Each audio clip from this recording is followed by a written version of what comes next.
Take a look at this photo right here. Him, right there, that little baby is now LeBron's teammate on the Lakers. To understand how insane that is, just watch this video. Boy cold. That boy Cole gonna be dunking next week. Oh! He hit a dry spot. My son is the only reason why I'm still sane. The biggest fan theory in basketball actually happened in real life. The Los Angeles Lakers did it. They drafted Bronny James with the 55th pick in the NBA draft, and for the first time in history, father and son will play on the same team in the NBA. And it's getting crazy. Savannah James is now posting on Instagram revealing that she's been sleeping with Bronny James' new teammate. What is it with the Jameses and their teammates sleeping with their mother? This has been years in the making. We all knew this could happen, but how LeBron and the Lakers were actually able to pull this off is an insane story in itself that we'll get into. Bronny James' story is equally as crazy. He has been followed since middle school. He received D1 offers from blue blood schools as a child. He has been a social media phenom for almost a decade, has grown up in the spotlight. Every game of basketball he's ever played has been recorded and shared on platforms like Ball is Life and Overtime. His high school games were nationally televised, and like any son of an all-time great player, everybody always wondered whether or not he'd make the NBA. But what made Bronny James' situation so unique was the possibility that LeBron James would still be active and playing in the NBA by the time Bronny was old enough to be drafted himself. Since he was a child, we'd do the math, and figured LeBron would be around 39 years old by the time Bronny was eligible. And every year that passed, and we saw minimal signs of decline from LeBron as he aged into his mid-30s, the possibility of them actually playing at the same time seemed very realistic, and at the same time made the possibility of them playing together on the same team equally possible also. In 2018, when still playing for the Cavaliers at 34 years old, LeBron James was asked about the hypothetical scenario. He said this: if he has a chance and it seems like he can make it, what? Got to. 4 years later, in April 2022, on LeBron's Barbershop Talk podcast, he doubled down on the idea, saying this: Who do you want to play with? Bronny is number one on my fucking list. That's dope. He's number one on my list. LeBron made it very clear, if Bronny was an NBA player, he'd do everything in his power to play alongside him. He even said he'd be willing to take a pay cut and join whatever team drafts his son, because at that point, it's not about money. Those comments right there almost backfired, but we'll get into that as the video progresses. Bronny James started his high school career as one of the top ranked players in the nation, but after moving to Sierra Canyon and playing alongside top recruits like Amari Bailey, Brandon Boston and Zaire Williams, his stock temporarily took a hit, and he slid down the draft boards because he wasn't playing much. But playing and practicing with legitimate NBA prospects every day prepared Bronny James, and by his senior year, his stock began to rise again. Bronny had climbed his way back onto the draft boards, and ESPN ranked him the 20th best player his age in the country. He made the McDonald's All-American game, where he scored 15 points on 5 of 8 shooting against the best players in the country, and Bronny James was a legitimate D1 prospect, a top recruit on his own merit, and a potential first round pick going into college. He had offers from several schools. Ohio State missed out on LeBron James many years ago. They were hoping to get him, but he chose to attend USC, where he'd play alongside Isaiah Collier, who was the #1 recruit in the nation. Bronny James' hype was at an all-time high going into college. LeBron James famously tweeted that his son was already better than a lot of NBA players, even as a high schooler. Everybody was waiting to see what he could do at the collegiate level, and then none of that became important. Bronny James, son of LeBron James, suffered a cardiac arrest after a basketball workout at USC yesterday. It's no understatement to say that this heart issue jeopardized Bronny James' entire athletic career. Considering his family's wealth, it would have been completely understandable had he chose to retire from basketball there and then. Nobody expected Bronny to return as quickly as he did, but he worked his entire life to pursue this goal, and he wasn't going to let anything stop him. Bronny returned to USC that season and played in 25 games. While it would be unfair to assume that this health issue didn't impact his performance at all, Bronny James didn't look like an NBA player in college. He averaged 4.8 points, 2.8 rebounds, 2.1 assists, shot 36% from the field and 27% from three-point range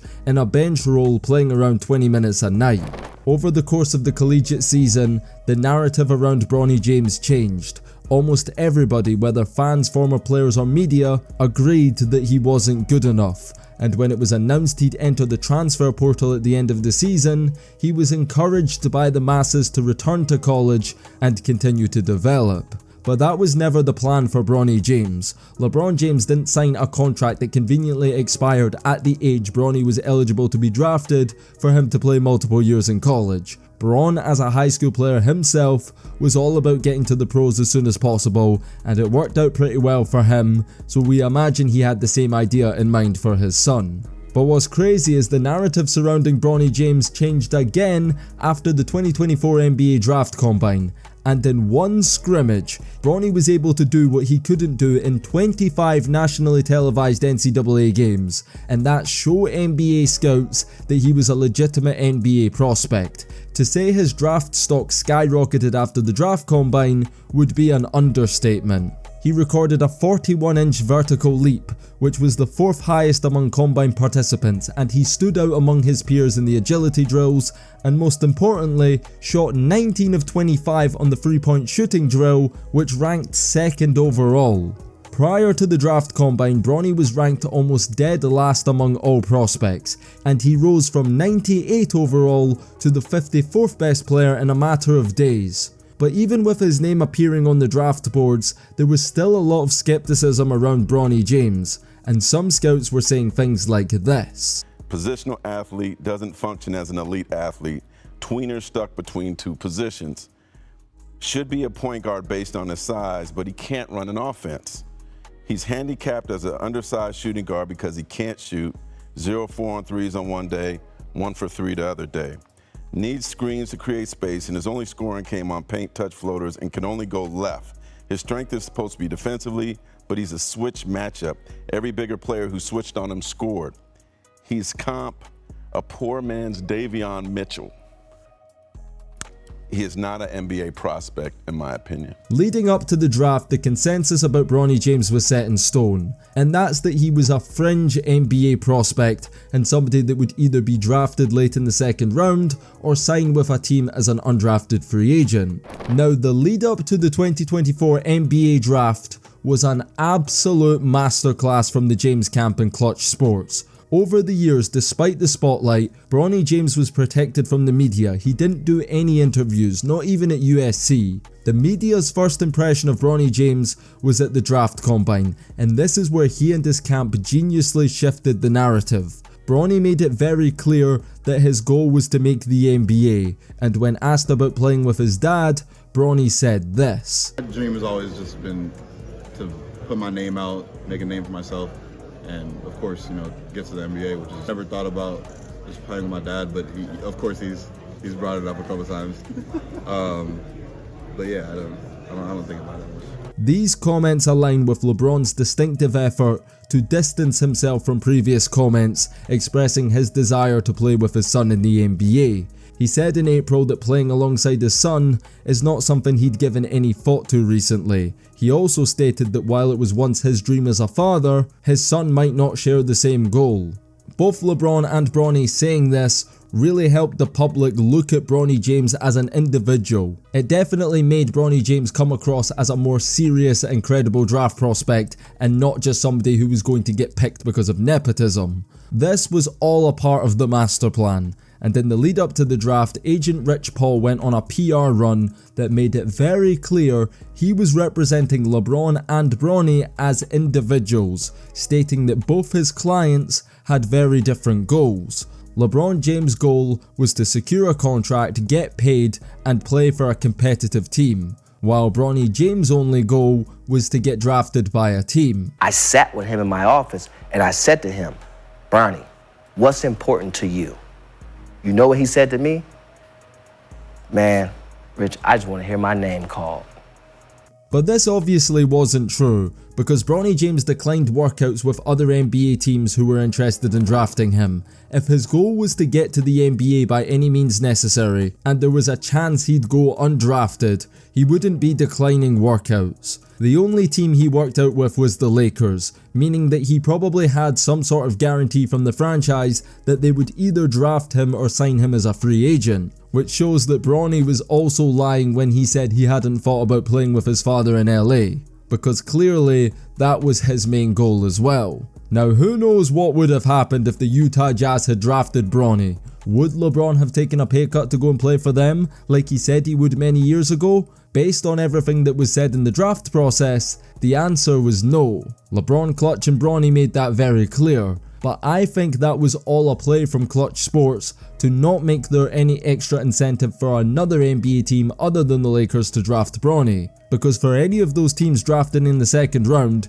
if Bronny meant getting LeBron James guaranteed for a vet minimum, then one of the 29 other NBA teams would have drafted them. But with LeBron taking the stance publicly that he wouldn't be doing that, then that makes drafting Bronny not nearly as lucrative because that team's not getting LeBron James as well. Clutch Sports and LeBron were holding the Lakers hostage. It's no coincidence that LeBron had a player option this year. He chose to opt out of his contract and went out of his way to make sure that they knew him leaving was a possibility. LeBron wanted several things. He wanted JJ Redick as the head coach, he wanted Bronny James on the Lakers, but he also didn't want to relocate from LA, and he definitely didn't want to sacrifice any money. And he went 4 for 4. The chess moves were in play all year long. LeBron started a podcast with JJ Redick, essentially interviewing him for the Lakers job, selling JJ to the basketball world as a genius, who without that endorsement from LeBron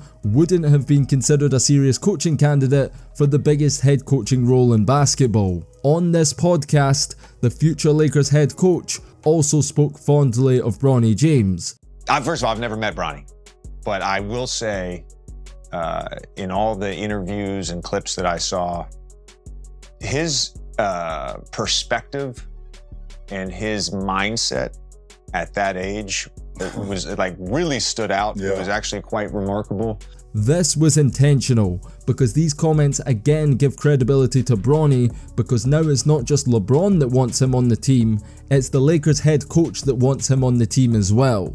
Not selling Bronny as a package deal with his father was a genius power play, because the Lakers had 2 picks in the 2024 NBA draft. Bronny was never going to go in the first round, not unless he came with LeBron, so denying that possibility also gave the Lakers leverage and allowed them to take the steal of the draft at number 17 in Knecht, who's an athletic 3-level scoring wing that looks NBA ready right now.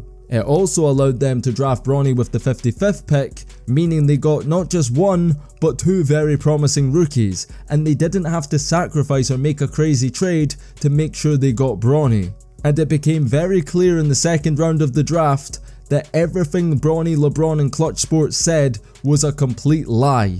They were going to do everything in their power to get Bronny James on the Lakers. And when the second round started, agent Rich Paul was phoning NBA teams and telling them if they drafted Bronny James, he would go and play in Australia instead, basically threatening them and saying that drafting Bronny would be a waste of a pick.